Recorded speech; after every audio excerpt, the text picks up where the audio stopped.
नमस्कार बंधुओं। पिछले कुछ दिनों से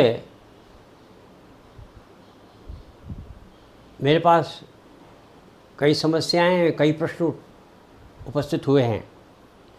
विशेषकर पंचांग के बारे में हुए हैं कि हमारे उत्सवों में ये गड़बड़ियाँ जो आ रही है, इसका कुछ विवेचन आप कर दीजिएगा। तो मैं आज, मेरा जो विषय है वो तिथि की संगति एवं विसंगति क्या है, ये विषय ले रहा हूँ। इस विषय में जो प्रश्न पूछे गए उनको मैं यहाँ विवरित कर देता हूँ और उनके अनुसार मैं सिर्फ एक प्रश्न का उत्तर आज दूंगा और शेष को मैं दूसरे भाग में बनाऊंगा। पहला प्रश्न है कि संगति एवं विसंगति क्या है, इसे मनाने की आवश्यकता क्या पड़ी, क्यों चल रही है और सुधार की क्या गुंजाइश है, क्या संभावना है। इसमें से पहला जो है तिथि की संगति एवं विसंगति क्या है, आज मैं इस विषय को लेकर के आपके सामने प्रस्तुत कर रहा हूँ ताकि आप इसको समझें। सिद्धांत क्या है, शास्त्र क्या है, परंपरा क्या है, क्यों चल रही हैं, इसका विवेचन मैं दूसरे एपिसोड में करूँगा। पहला जो हमारा आज का जो प्रश्न है कि तिथि की संगति क्या है, विसंगति क्या है, इसको आप समझिएगा।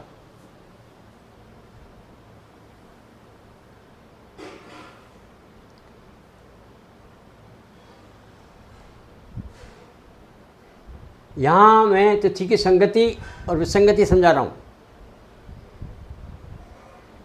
साधारणतया भारतीय पंचांग में दिनांक के स्थान पर तिथि का प्रयोग होता है। क्यों होता है, कब से हो रहा है, इस विषय को मैं बाद में ले रहा हूँ। इसके पीछे जो मूल अवधारणा है वो ये है, ध्यान से देखिएगा। संगति क्या है कि 63 दिन में 64 तिथियाँ होती है, यानी 63 दिन में एक तिथि का फर्क पड़ता है। यदि वर्ष भर का गिना जाए तो एक वर्ष में 371 तिथियाँ होती हैं, 6 दिन का फर्क पड़ जाता है। वैसे चंद्रमा के महीनों के हिसाब से देखा जाए तो चंद्रमा के 12 महीनों और अब वर्ष में 11 दिन का फर्क है। पर तिथियों का यदि देखा जाए तो एक वर्ष में 371 तिथियाँ हो जाती है, एक महीने में 29.53 तिथियाँ होती हैं। यानी मोटा मोटा 30 दिन का महीना मान लिया जाए तो एक दिन और एक तिथि, ये इसकी संगति है। पर वस्तुतः तिथि की जो परिभाषा है, उसका जो पैमाना है, उसको भी मैं समझाना यहाँ उचित समझता हूँ। इस संगति को मानते हुए हमने ये निश्चित कर लिया कि हम तिथि को और तिथि के अनुसार ही हम दिन को गणना करते हैं और ये भारतीय परंपरा में बहुत प्राचीन काल से चला आ रहा है। देखिए, ये संगति का जो पैमाना है वो क्या है। देखिए, तिथि का जो पैमाना है वो 12 डिग्री है। यदि कोणीय दृष्टि से देखा जाए तो मतलब सूर्य के सापेक्ष में चंद्रमा 12 डिग्री आगे चला जाता है तो एक तिथि मानी जाती है।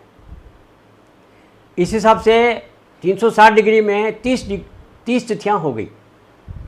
इस प्रकार 30 तिथियाँ हमने बना ली और 12-12 डिग्री की एक तिथि हो गई। परंतु समस्या ये है कि हम जो गणना दिन की कर रहे हैं वो डिग्री में नहीं करते। हमारी गणना होती है काल गणना, कालावधि में। इसी को यदि कालावधि में बदला जाए तो 20 घंटे से लेकर 26 घंटे की तिथि हो जाती है। कभी वो 20 घंटे की हो जाती है, कभी 26 घंटे की हो जाती है। क्या कारण रहता है इसका? चंद्रमा जब तेज़ गति से चलता है तो 12 डिग्री जल्दी पार कर लेता है, और जब धीमी गति से चलता है तो उसको 12 डिग्री पार करने में ज़्यादा समय लगता है। अब जब कम समय लगता है तो ये 20 घंटे की हो जाती है, और जब अधिक समय लगता है तो ये 26 घंटे तक हो सकती है। तो अब ये हमारे जो दिन है, हमारा दिन है, इसके साथ जो संगति थी उसको आप समझिए। दिन में और तिथि की संगति क्या थी और क्या विसंगति बन रही है, इसको समझिए। देखिए,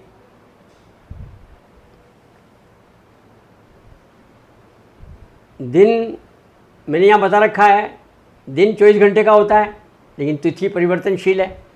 दोनों का विभेद समझिएगा। दिन निश्चित 24 घंटे का होता है, लेकिन तिथि परिवर्तनशील है, जैसा मैंने बताया 20 घंटे की भी हो सकती है और 26 घंटे की भी हो सकती है। तो तिथि परिवर्तनशील है, तिथि का मान निश्चित नहीं है। दूसरी बात, दिन का प्रारंभ सूर्योदय से लेकर सूर्योदय तक होता है। तिथि कब प्रारंभ होगी इसका कोई निश्चय नहीं है। कभी वो सुबह 6 बजे शुरू हो जाएगी, कभी वो दिन में 2 बजे शुरू हो जाएगी, कभी रात को 10 बजे शुरू हो जाएगी, कभी रात को 3 बजे शुरू हो जाएगी। तो तिथि का निर्धारण या तिथि का जो प्रारंभ है वो निश्चित नहीं है। दैनिक व्यवहार में इसे लाना बड़ा कठिन हो जाता है, ये समस्या रहती है। और समस्या किस प्रकार रहती है, देखिए आप, मैं समस्या को समझाता हूँ। ये हमारी 31 अगस्त की तिथि का समस्या समझा रहा हूँ। ये समस्या देखिएगा, 31 अगस्त को सूर्योदय से लेकर सूर्योदय का मैंने चित्र बनाया है। सूर्योदय के कोई 1 घंटा तक पूनम थी, उसके बाद रात को 5:19 तक एकम हो गई, उसके बाद दूज आ गई। यानी 31 अगस्त की तिथि सूर्योदय से लेकर सूर्योदय तक 3 तिथियां आ गई, एक दिन में 3 तिथियां आ गई। तो साधारण समाज में अंदर ये समस्या पैदा कर देता है। अब जो प्रश्न आए कि भाई ये फिर ऐसी समस्या है तो ये चालू क्यों है, ये प्रारंभ क्यों की गई, ऐसी व्यवस्था क्यों बनाई गई, ये प्रश्नों को समझने के लिए मैं आज जो मैंने आपको बात बताया है कि हमने तिथि का जो, मैं इसका एक भाग बता देता हूँ कि तिथि का प्रारंभ हमने कैसे प्रारंभ किया। मूलतः प्राचीन काल में दिन की गणना हम चंद्रमा की कलाओं से किया करते थे और हमको तारीखें याद करनी नहीं पड़ती थी। आजकल तारीखें हो गई है, पहले तारीखें नहीं थी। जब तारीखें नहीं थी तो क्या होता था, हमको अष्टमी, पूनम, चंद्रमा दिख जाता था और चंद्रमा के आधार पर हर एक को दिख जाता था कि भाई आज अष्टमी है, आज पूनम है। एक आध दिन का फर्क पड़ सकता है। उस समय इतना स्थूल काम था, इस अंतर को नहीं समझा जाता था। व्यवहार में चांदनी रात है या अंधेरी रात है, पक्ष का पता था, ये पता था आज एकम है, दूज है, आज चंद्रदर्शन है। और हमारे धर्मशास्त्रों में ऐसी व्यवस्था बनाई गई कि हम समाज में इनको जानते रहें।